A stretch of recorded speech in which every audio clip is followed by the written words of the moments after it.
Alright everybody, welcome to tonight's video. Loaded show tonight, absolutely loaded. I'm outside with the dogs, it's night, it's clear, seeing all the stars. This is the night after the conjunction that we had last night. But the energy is still thick, strong.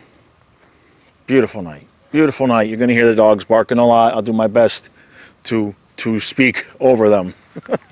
But they've already seen a bunny and a deer, so. Alright, so tonight's video is going to cover a few subjects.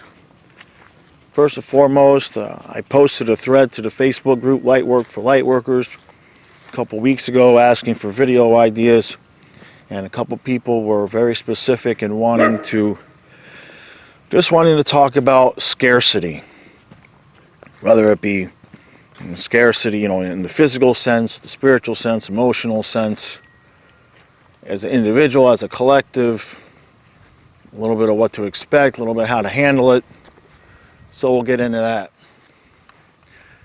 Another thing that's come up here today, everybody is just absolutely batshit pissed off about this supposed COVID stimulus bill that they've passed it, and Trump hasn't signed it yet. Who knows what's going to happen? Doesn't matter if he tries to veto it anyway. There's enough votes for it to go through, so that's happening. So I want to talk a little bit about that, and I have a little bit of a different theory on that as to why it happened after Christmas. So, but the first part about scarcity, about, everybody is feeling it, right? We all feel these massive changes coming, big shift coming. And everybody knows, we know that our nice cushy lifestyle, even if it hasn't been so nice and cushy, there's a lot of things coming to an end. A lot of things going to be changing. We all know it. We don't know exactly what, we don't know exactly how, we don't know the mechanism it's going to be delivered by, and that's a subject that everybody seems to want to argue about these days, but no need for that. We all know something's coming, that's enough. But one of the main themes throughout all of that is, there's a fear. There's a fear of scarcity. There's a fear of what's going to happen if I lose my job, and what's going to happen if I lose a family member or a friend, and what's going to happen if we lose power, or the ability to really connect with people online. You can go down the list. There's definitely a concern with all those changes that are coming. It's the fear of the unknown, right? We don't know exactly what's going to change. So, when I believe it was Maureen, when she asked the question, I immediately ended up at the beach with the dogs, and I had an idea, and I just filmed a short little video about it. And one way to look at scarcity is to compare it to what someone else might have. I made the point that, I have plenty of things I could complain about in terms of, what the whole shutdown, lockdown, virus thing has done to my financial situation. I've got systemic Lyme disease going on 12 years. I got plenty I could complain about. But anytime I want, any day I want, I can put my dogs in the van and I can drive either right down the hill, a couple thousand yards, or I could drive another 10 minutes and end up at a beach. 99 times out of 100, I'm completely alone out there. My own private beach. I don't own it. It's just a nice secret little spot that nobody goes to. But the point is that I know people that would work their entire life so that they could buy a house and have their own private beach. Now, I don't take it for granted. Every time I roll up to the beach. I am verbally grateful. You know, what a ridiculously what a ridiculous blessing. And I've got these dogs that are spoiled by going to the river and the beach every day. And I've been able to remain self-employed so that I can just do it when I want. Especially if it's raining and cold and windy. They love to go out there and play in the waves. And I can just do it. So, the point to that was, you know, for me, even though I don't take it for granted, it could easily just be an expected thing. Like, I expect to just be able to go. But for somebody else, just the idea of even one time being able to be on a beach alone with nobody around with their dogs, they'd be willing to work pretty damn hard for that. And I just kind of lucked into it. I could sit here and paint a picture about all the hard work that I did, and I did. But this location and my ability to do that, 50% luck. So, the first thing to do before you get concerned about what you're going to lose is to look extra hard and careful at what you have and sort of, you know, normally I know that it's not optimal to compare what you have to somebody else. It's not exactly the message I want to give out. But if you look at it from a point of view of what do you have that maybe you take a little bit, you know, for granted or that you expect, what do you have that someone else would just about do anything for, do anything to get it. So, you know, as these changes come, and they've already started for some of us, right? You know, financially for a long time I was used to not even worrying about looking at my bank account, and now I pretty much got to look every day. You know, I still have it way better than a lot of people that I've seen. I mean, I'm self-employed, so you know, I didn't lose a job. I haven't lost any family members. I did lose a pet. I think everybody's lost something this year. So that's part of the thing, right? Is that this fear, this concern that people have about the scarcity, it's not happening, right? Everybody knows somebody that has lost, whether it be a loved one, their business, their job. Everybody knows somebody who's lost this year. And so it's only natural to start thinking about, well, what are we going to lose? What am I going to lose? What am I going to do when I lose it? You know, fear is not always an avoidable emotion. Sometimes it's just going to crop up on you because you can point to multiple things and say, well, this is happening. You know, this isn't my imagination. Now, on a collective level, this is going to be extremely difficult to deal with because, as I've said in the last few videos, we're split. You know, we are not just split politically, we are split generationally. You know, you've got people that are my age that, you know, the internet has brought a tremendous change to our lives and made things possible that were never possible before. But we remember life without it, okay? When I was, you know, a teenager, you know, everybody was outside of the house. We'd be playing football and all sorts of sports in the street. You know, we went hiking in the woods. We rode our bikes. We would ride our bikes a few miles down the road and spend the day fishing under the bridge. And you couldn't do that today. Not safely. So we're split. We're split up by religions, and we're split by, you know, our finances. And Lord knows, thanks to the politics of today, now everybody's split way more than we ever been, in some ways, by race, religion, I can't say the word. Ethnic, I ain't even going to try to say it. You know what I'm trying to say. Ethnics. Can't say the word. So we're completely split. So trying to devise a plan for how the collective is going to deal with the scarcity. Find your tribe. Find your group of people that resonate with you, that believe the same things that you believe, that you know will have your back, and that you'll have theirs. Find the people that you can trust.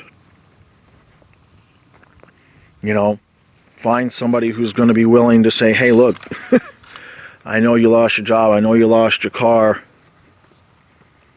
You know, here's this $500 air filter that I've had sitting in the garage for 2 years. I don't need it. Sell it so maybe you can fix your car. All right, find your tribe. Find people that are going to genuinely get you and understand you, and who are genuinely going to have your back. Really have your back, not just in words. You know, words these days are a dime a dozen, right? Everybody's online posting their little memes and their little sayings and their little quotes. But how many of those people are really going to be there for you when the shit hits the fan? It's probably a short list. And that's okay, right? We're all self-involved with our own life. You know, everybody can't be there for everybody. You have to kind of pick and choose. You have to. And so, as unfortunate as it is, because you know, I don't want us to be further divided. In order to survive what's coming, we're going to have to split off into small groups. You know, sit down and just write it out. Write a list of the people that you really feel in your life that you can trust, that are going to have your back. Okay? Someone that when you call them and say, look, man, I'm not eating. I legit ran out of food. They're going to help you. They're not going to just tell you, you know, go to the food bank. Because, you know, resources like that, you want to talk about scarcity. Places like the church and the food banks and everything else, you know, they're going to run out. They're going to run out first, really, because everybody's going to, you know, that's a lot of people's first stop for help. So the most important thing to do, not just as a collective, but as an individual, is to be absolutely certain about the people that you've surrounded yourself with, and that you can trust them. And that you know when times get tough, you can depend on them for real help. Real help. And look, it doesn't mean you have to cut people out of your life, right? I mean, there's going to be people that you know will be there for emotional support, but that's about all they're going to be able to give you. Or they don't live near you, etc. You know, they don't have much to give. That's fine. But to survive what's coming, you need to surround yourself with people that, if there was no food in your house and they only had 5 cans of corn, they would give you 1 of their cans of corn. That's as simple of an analogy as I can give you. And look, again,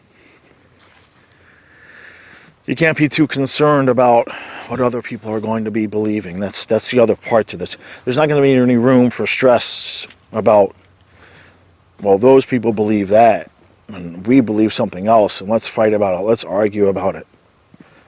That is not going to matter. By the end of 2021, it's not going to matter. Now, in terms of spiritual scarcity, in terms of, you know, a lot of people feel like they might be losing their vertical hold, right? You might be looking around you, and I know a couple of people, you know, we were joking about it today. It's like this whole Lightwork thing, this whole waking up thing. You know, there's days I might have wished I would have taken that blue pill instead. Because this isn't what we thought it would be. Because once you become aware, once you've woken up to the realization of all the lies about everything about how we run our day-to-day life, how our government is run, who's really on your side, who's really got your back, who's really in your corner. Once you realize we're basically all alone, with the exception of who we can really count on in the worst of times. So, spiritually, you know, I constantly thump on this theme: connection with your own spirit. You are never going to be alone. You are never going to be without emotional, spiritual support. You're never going to be without love if you develop your connection to spirit. You have to learn to trust your gut. That little feeling you get before your head runs away with it and terrorizes you into making a stupid decision. That little voice, the one that you said, I should have listened. I knew that was going to happen. Why didn't I listen to myself? Develop that connection. It's not as difficult as it sounds. You know, most of you who are listening probably already have begun to develop that connection, obviously. You know, I just give you the little speech that I give everybody when they ask me, well, how? And that is, start with something small. Start with something small that's insignificant, that's not going to matter if you get it wrong. You just go outside, you have a question about something. You go outside, you focus in, you hear that little voice, and you just listen to it. You take action based on what that little voice in the back of the room is telling you to do. Don't let your head get in the way, because remember, this is something small. It doesn't matter if you're right or not. Just trust that little voice and listen. And then it's going to work out. You will have been right. And you acknowledge it, and you become grateful for it, and you become more aware of it, and you keep testing it out. Eventually you start testing it out on things that matter. And look at this, it keeps working out. That little voice it continues to be right. Look at this, holy crap. And the more you listen, the more you acknowledge, and the more you're grateful for it, the louder that voice will get, and the more it will give you answers for the bigger things in life. And before you know it, you can come outside or wherever you go. For me, it's outside, but before you know it, you can tap into yourself at any time. And you will never experience the love. I'll try to say that again without the dogs barking. You will never experience the love from someone else like you get from yourself, from your own spirit. That doesn't mean that whoever your partner is or whoever you're with does not love you with every fiber of their being, because in many cases they do. But the peace of knowing that whatever your spirit is telling you is in your best interests. The peace of knowing that whatever spirit is telling you is guaranteed to keep you on your path. It may not work out the way you wanted it to. It may not look the way you thought it should look. But your spirit's not going to lie to you. It's not going to try to manipulate you. It's not going to try to change anything that isn't going to be right for you, wrong for you. It will keep you straight and true to yourself 100% of the time.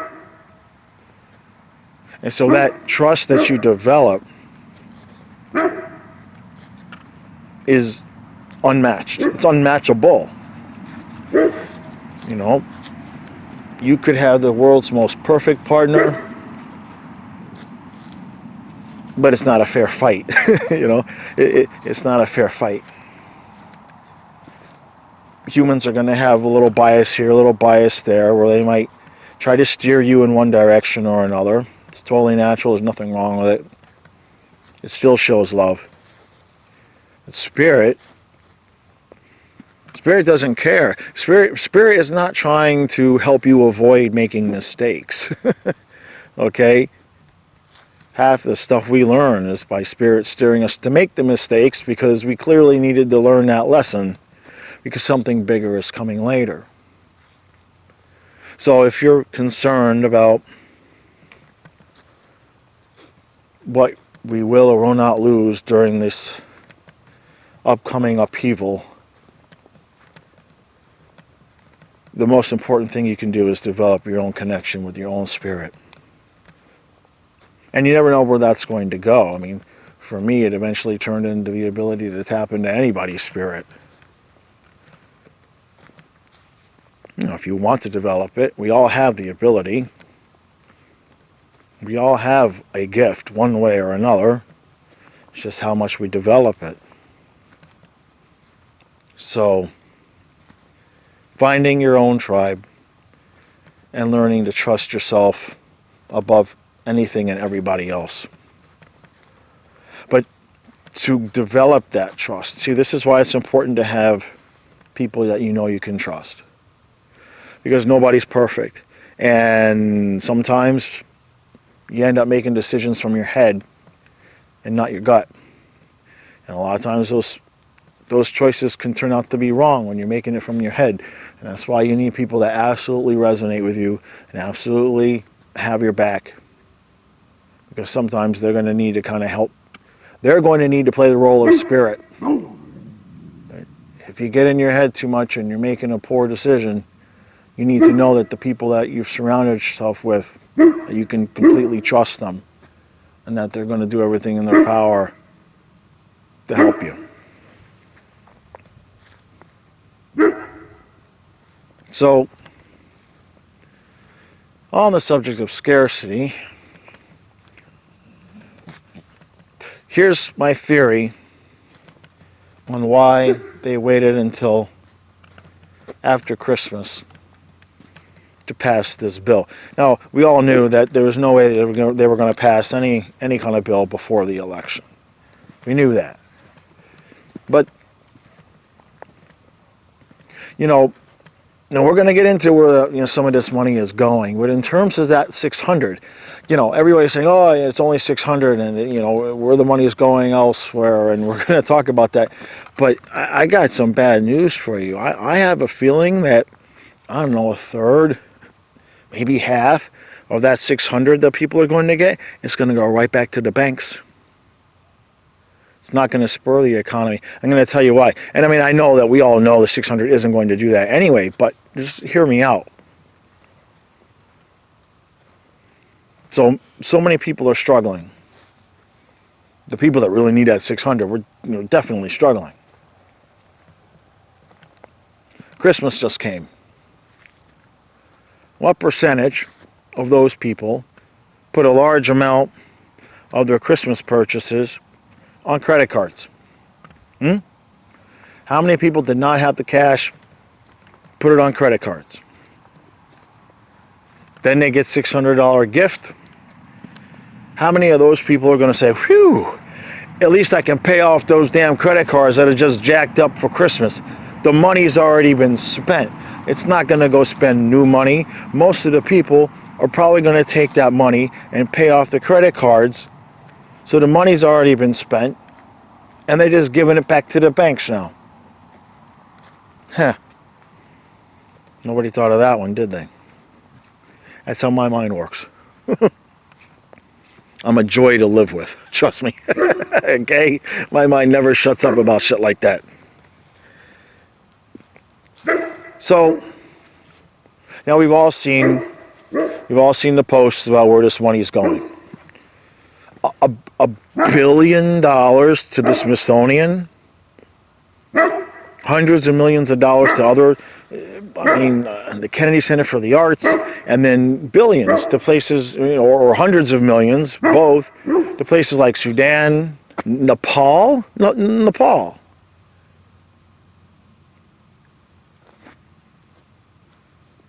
If there's anybody left on either side at this point that doesn't realize the entire system is corrupt, I mean, how anybody can look at this and not see that it's all bullshit. It's all bullshit. It's sports, man. It's sports on a national stage. Okay? The left is one team, the right is another team, and that's it. They're both playing for the same league. They're both playing for the same league. I know that there are people watching this, probably both sides of the political aisle. But none of us are represented. Not a damn one of us are representative. Okay? That includes everybody. It includes all of the politicians. Every once in a while, one of them might do something that appears to be they're listening to the masses. It's breadcrumbs. Okay? And it's our own damn breadcrumbs they're giving us back anyway. So, look, I don't want to rant and rave about the specifics. It's bullshit. You know it. I know it. I don't want to hear about Democrats and Republicans. They're all full of shit. Nobody does anything to stop anything because it's all the same damn show.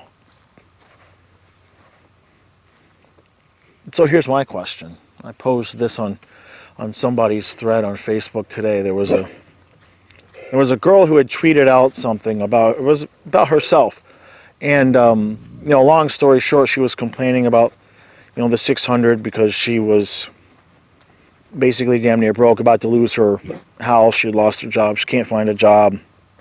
Legitimate complaint. Don't get me wrong. Young girl.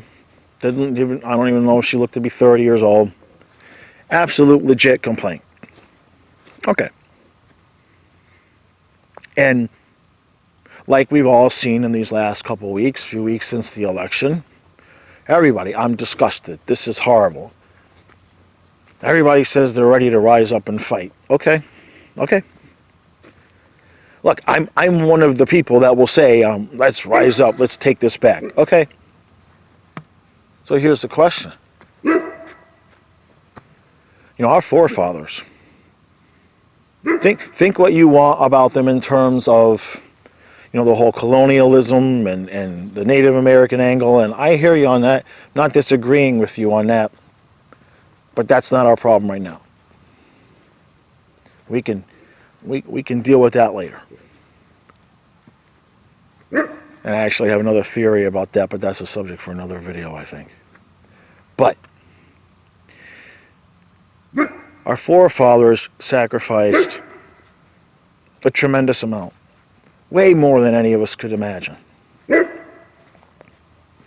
we can argue about, their beliefs and whether they were right or wrong, but the bottom line was they believed what they believed what they were doing was right, and they sacrificed everything to get it. And I'm going to ask this question of everybody. I'm going to use the word you, but I'm talking about myself as well, okay? But are you really going to leave your pets, your kids, risk never seeing your kids again, put on a backpack, grab some weapons, and go off to war? Are you going to go to D.C. on the 6th, and if things don't go the way that you want, are you, along with your patriot friends or, anybody on the left, are you going to storm the Capitol and demand changes with violence? Are you willing to risk everything? Because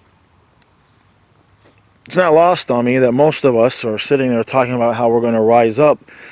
We're using a phone made in China due to child labor, talking about how we're going to rise up and take our country back.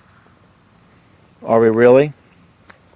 How many of us are really genuinely ready to lose it all, to risk it all, and give up what's left of normalcy for the opportunity to risk what will or not happen. We don't know what the outcome is going to be. Who's going to lead? Who's going first? And who's going to be the first family to say, go ahead, you know, me, okay? We'll just take me as an example. Am I going to leave my dogs, leave my 2 autistic sons, pack up my shit, grab some weapons, and go fight? And even if I made that decision, who's, you know, would my partner say, okay, go do it? Or would she try to talk me out of it? That's the other end, right? Who's going to be the first family to say, okay, dad, okay, son, whoever, daughter, go fight, go take the country back, and I sure hope I see you again, but I may or may not. You may end up killed or in jail, beaten up, don't know. So we can all sit here and bitch and complain about how horrible it is. They're taking our money and giving it away to other people. Well, do something about it. And like I said, that's myself included. I am not outside of this. I am right here smack dab in the middle of it. I could probably, on the 6th, catch a ride with somebody, go out to D.C. and take my chances. But am I? Are you? Are any of us really going to do that? Or are we going to roll the dice and see, well, maybe it won't be so bad. Maybe communism, socialism, technocracy, being controlled by one central government, losing our freedoms, having to wear a mask permanently, inside and outside, needing a vaccine stamp to be able to travel, which eventually will just end up to be a chip in your hand. If anybody doesn't see that coming at this point, you don't have to believe the Bible at this point. If you cannot see at this point that is the direction it is going, then I don't want to disparage you. I'm not going to call you a certain word, but you've been significantly, overtly, ridiculously programmed at this point. And most likely, a lot of people don't want to believe the things that are coming because it would make their side wrong or make their side bad, right? No, if we could just get rid of the left, if we could just get rid of Trump, if we could just get rid of blank. And not enough of us have woken up to say, hey, look, dumbass, they got us fighting ourselves. Wake the fuck up. They got us fighting ourselves. The question I just posed about, am I going to pack up and go fight? Who would I be fighting? Who would I even be frickin' fighting? I would be fighting people who believe what they believe because they've been told lies for decades now on TV. I would be fighting a generation that has never known anything, has never known life without the internet. I would be fighting groups of people that have been just absolutely programmed by their education system, their colleges. I would be fighting a generation, people that are so hypocritical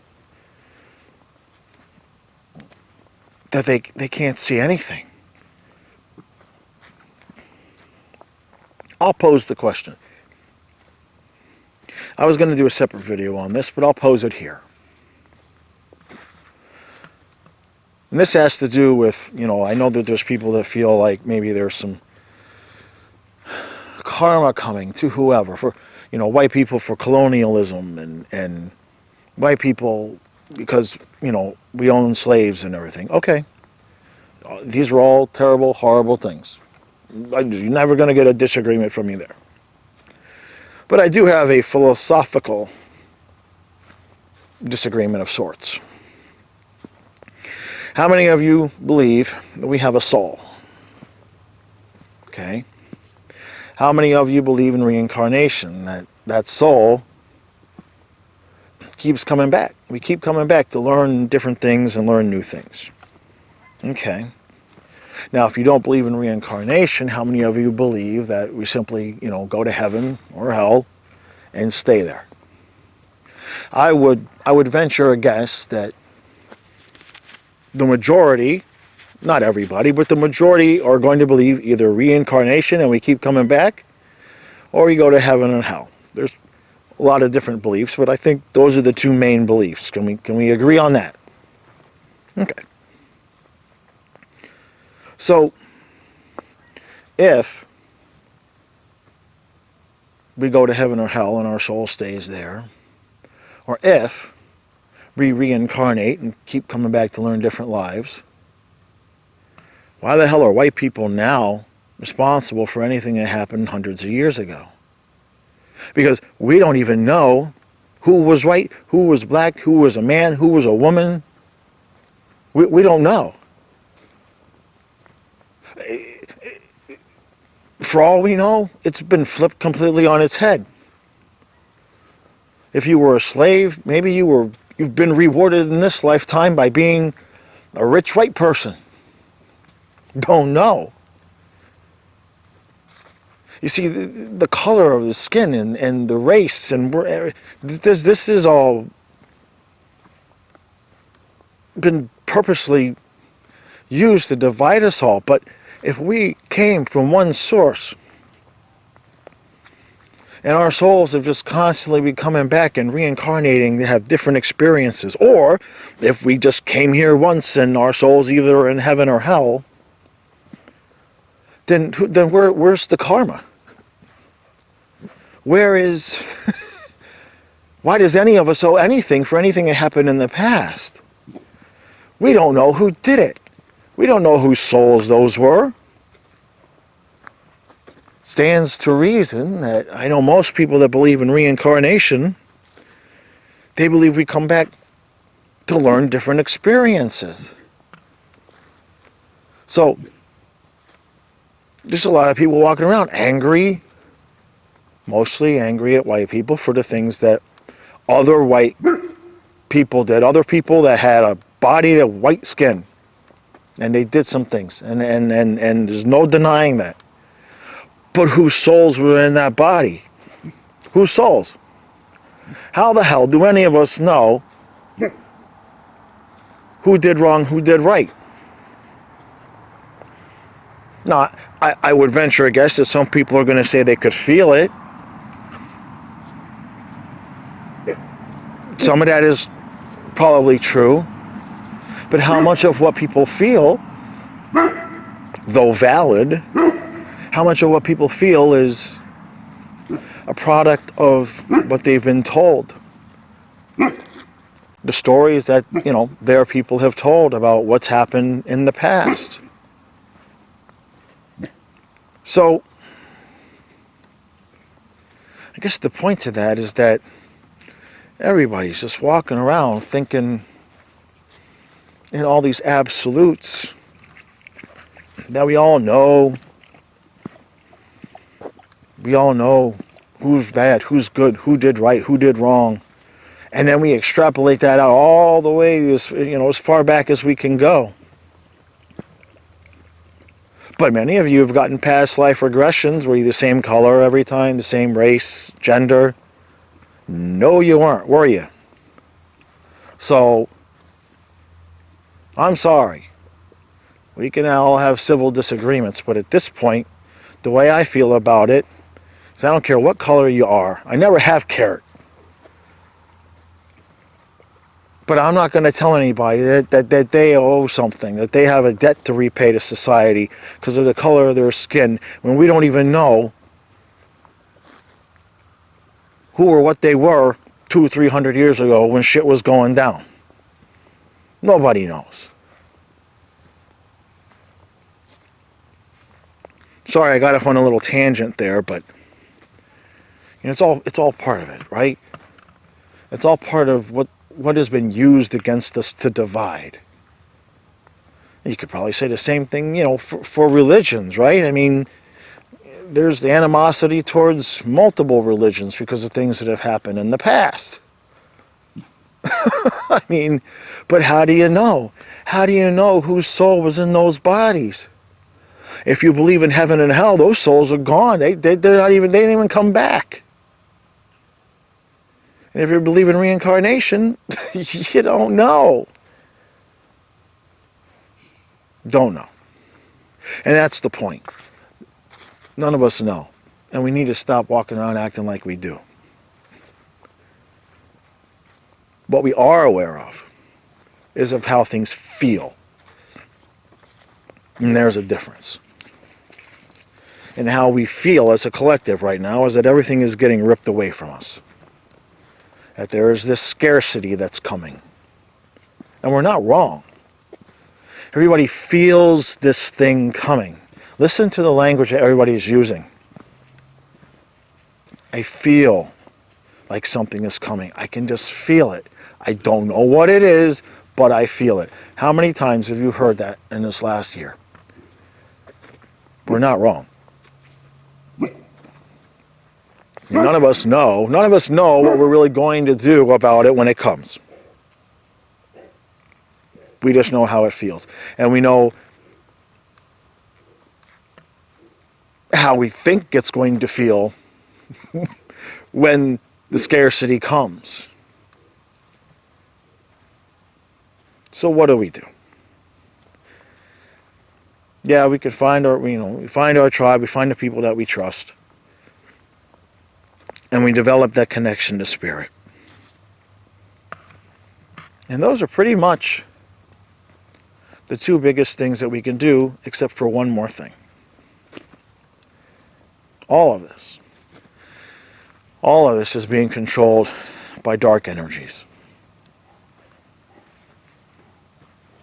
Now there's people that believe there are positive energies, whether you call them, whether they think it's God, whether they think it's aliens, Pleiadians, light beings of light. Everybody believes something different, but there are some people that believe at the last moment the positive is going to come through and rid the world of darkness. Okay. Certainly if you read the scriptures, that certainly appears to be what has been predicted. So here's the thing that we can do, besides the other two things I've mentioned. And this one, I think this is actually the most important thing. And some of you might not like it, because it requires action. And that is to live fully. Just live fully. Give the darkness a giant middle finger. Take off the fucking masks. Go see your parents. Go visit somebody who's deathly afraid of getting the virus. Force people to live. Because if you're not living, you're dying. You know, Karen's parents are so deathly afraid of this virus that they won't let their grandson come visit because he wants to come visit them before they die. They're getting to be that age. And they won't let him come. That level of fear, what's the purpose at that point? And I'm just pointing that out as a personal reference because I know about it. But I know that there's probably millions of stories the same way. You know, we all heard how people couldn't go see their loved ones in the hospital and people just dying alone in the hospital. Why? Why are we allowing this to be done to ourselves? And then, and then we have the nerve to complain about this fucking stimulus package as though we've done anything as a collective to stand up to the darkness. Well, we made some posts on Facebook, made some videos, we've talked about it. What have we done? What have we done to really genuinely fight back against the darkness in a practical way? I'm sorry, but it's going to take action. Real action. I don't want to come off as disparaging anybody, okay? But look, this is the real fucking world here, okay? Having a group online meditation and trying to meditate and wish, for lack of a better phrase, wish things away, it ain't working. It's not working. That could be one piece of the puzzle, but if we want our life back, if we want our world back, we are all going to have to get off of our asses and go out and be willing to sacrifice. We are all going to have to be willing to go to the store, leave the mask off, and make them come take you away. We are going to have to be willing to tell people, to tell our parents, grandson wants to visit you. We're coming. You could force us to stand outside, but as long as we're alive, we're going to live. We are going to have to take action. We're going to have to do things like refusing to pay taxes, refusing to engage with unconstitutional laws. We are all, as a collective, regardless of where you live, because I know the Constitution is a United States thing, and I know people have been trying to a little bit to fight back. Marches and peaceful protests aren't going to get it done. It's just not. It's not working. We are going to, as a collective, wish ourselves into tyranny. Now, I want to back up to something I just said, because I don't want anybody to take it too wrong. I get that for some people, they need that feeling of camaraderie and that feeling of doing something, you know, with like a group online meditation and activations or whatnot. I get it. It's not my thing, as you might have guessed. But if that's what you want to do, by all means, do it. However, that freedom that you have to do that is going to go away if we don't all get together and do something more. That is what I'm saying. You only have the freedom to do that. I only had the freedom to make this video. You only have the freedom to get up and go to the job that you want, because of sacrifices that people made hundreds of years ago, willing to risk it all to keep themselves free. And if we are not going to be willing to take the same exact steps that they did, we won't be free. And you won't even be able to post, hey, we're going to have an online meditation. You won't be able to do that. If I make a video like this in China, they come take me to jail. If I'm lucky, I get to go to jail if they don't just execute me. I'll be lucky if this video doesn't get removed from YouTube, but whatever. I saved it to my computer. I'll move the Rumble if I have to. So, what are we really willing to do? Because normal human behavior is nobody's going to take an action until it's right at their door, until it's just about ready to affect them. if we wait that long as a collective, it'll be far, far too late. So what are we willing to do? We've already seen our ability to organize significantly damaged with censorship.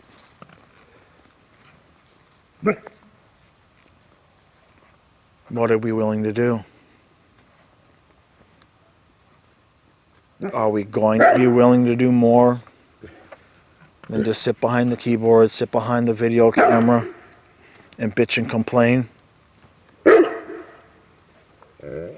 Are we? Are you? Am I? Who's going first? Who's going to lead? Because if nobody leads, we all know what follows. Thanks for watching. I'll see you tomorrow in the next video.